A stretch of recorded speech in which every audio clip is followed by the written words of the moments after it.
mengadakan suatu unjuk rasa di hadapan Allah SWT berupa bencana, gunung meletus, ya, bumi lindu, banjir dan sebagainya.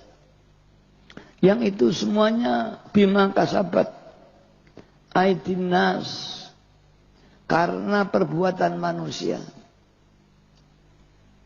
Liyudhiqahum ba'dal alladzi amilu, yang mana oleh Allah akibat perbuatan manusia itu sebagian ditimpakan kepada manusia itu sendiri.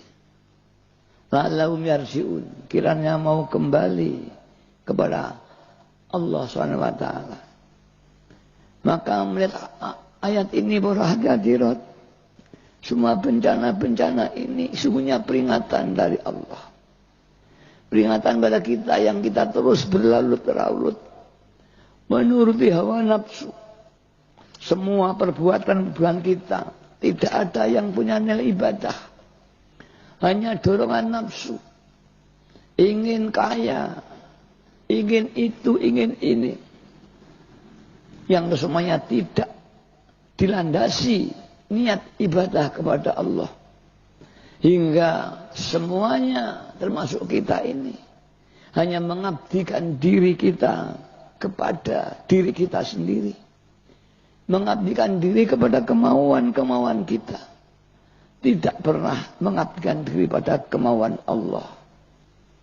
Para hadirat yang kami hormati, keadaan masyarakat kelihatannya taat kepada Allah, kelihatannya memperjuangkan agama, menjuangkan kebaikan, tapi sesungguhnya kita hanya memperjuangkan satu kemauan yang kita miliki. Termasuk kita sekarang ini, malam hari ini, mari kita mengadakan mujahadah ini dengan sekedar hanya kegiatan berhura-hura, ada kirab budaya dan sebagainya. Tapi kita terjebak dengan hura-hura itu hingga kita lupa kita niatkan kepada Allah. Hingga banyak besok mati orang ini kelihatan ibadahnya banyak, ternyata catatan dalam amalnya tidak ada sama sekali.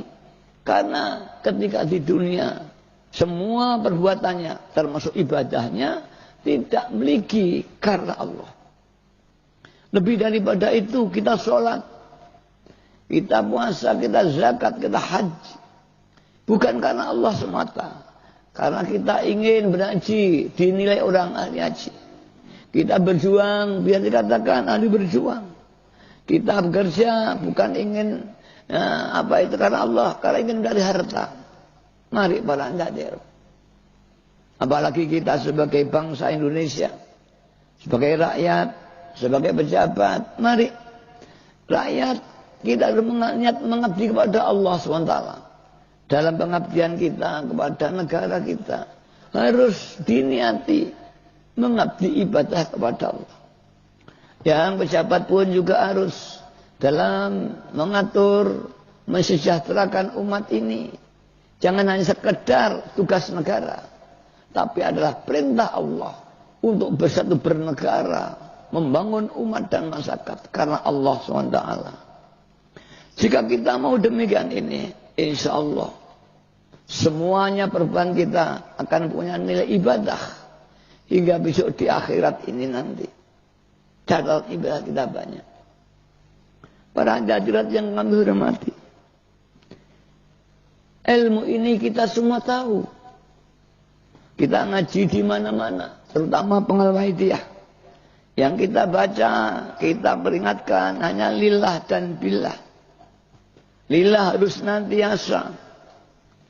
Perbuatannya, ingatannya, diamnya diniati karena Allah.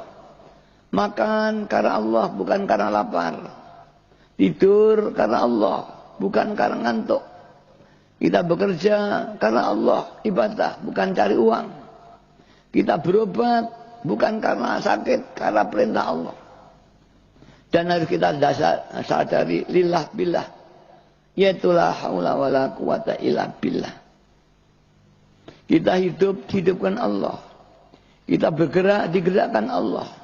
Kita tidur, tidurkan Allah. Kita diam, didiamkan Allah. Kita ibadah, Allah yang menggerakkan, bukan diri kita. Barang siapa yang masih mengaku bisa bergerak sendiri, ibadah sendiri, ngalim sendiri, ampuh sendiri, orang itu adalah syirik kepada Allah. Kita yakin la haula wala quwata illa billah. Tidak ada daya dan kemampuan melainkan Allah. Di Quran lebih tegas lagi, wallahu khalaqakum. Allah lah yang menciptakan kamu. Bukan lahir sendiri, bukan apa ibumu, tapi Allah khalaqakum. Wa ma ta'malun, dan apapun yang kamu lakukan, makanmu, tidurmu, sholatmu, hajimu, semua itu Allah yang menggerakkan. Maka janganlah kau mengaku hidup sendiri, gerak sendiri, karena itu termasuk dosa syirik. Apalagi di saat ibadah, ibadahnya tidak semata-mata karena Allah, itu sudah syirik.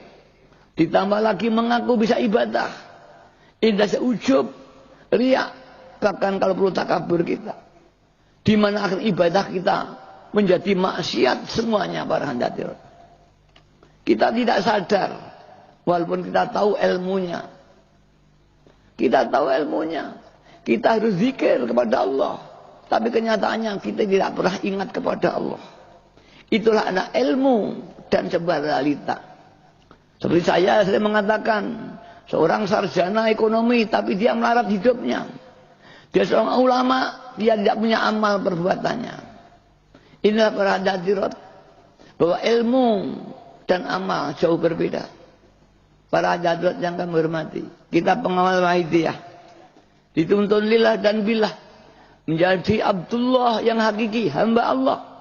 Tidak ada lain kecuali menghambakan Allah.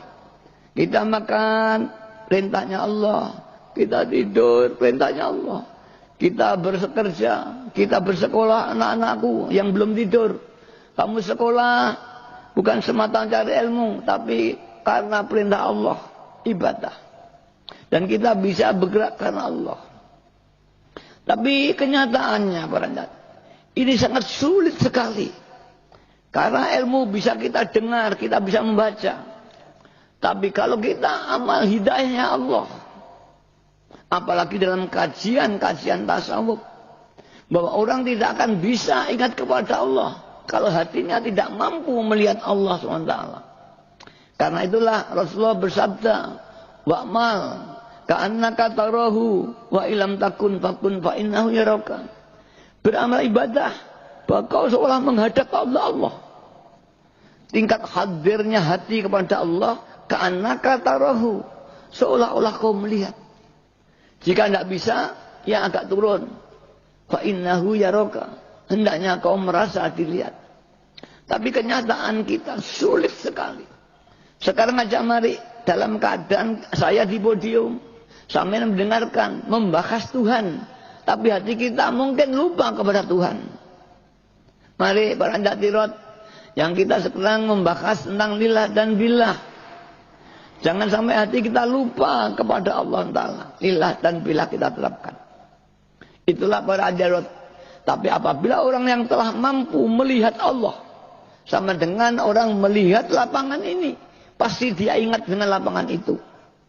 Kalau kita melihat lampu itu, pasti kita ingat pada lampu. Pasti. Dan ketika kita tidak melihat, kita tidak. Bila hati seorang, jika hatinya hadir menghadap pada Allah, maka pasti ingat kepada Allah. Jika ingat kepada Allah, pasti ingat kepada kekuasaan Allah. Dan jika ingat kepada kekuasaan Allah, pasti ingat bahwa dirinya tidak berkuasa. Timbul suatu efek merasa tidak punya kemampuan, merasa tidak punya kekuatan, merasa tidak kaya, tidak pandai, tidak miskin. Itu yang diakibatkan orang bisa melihat Allah. Tentunya melihat yang dimaksud tidak melihat bi'ainul uzun atau ainul ru'si.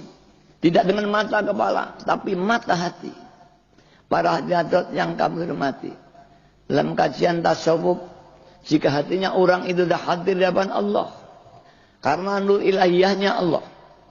Nur ilahiyahnya Allah itu memancar di seluruh alam dan makhluk. Termasuk hati-hati kita. Jika hatinya bersih, bagaikan kaca kemilon. Jika ada sinar, pasti muntabi'ati ala mir'atil qalbi. Maka benda yang ada di mukanya, kaca masih akan tergambar. Begitulah jika hati itu mampu melihat Allah, menghadapkan pada Allah, hati yang bersih, maka Allah akan tergambar di hati orang itu. Hingga dia melihat Allah, melihat kekuasaan Allah, dan melihat dirinya tidak punya kemampuan.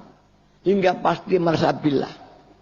Ini sebagaimana sering saya gambarkan. Seorang yang telah meminum minuman yang manis, pasti lidahnya akan terasa manis. Dan hatinya akan mengakui manisnya gula ini. Begitulah kita kepada Allah.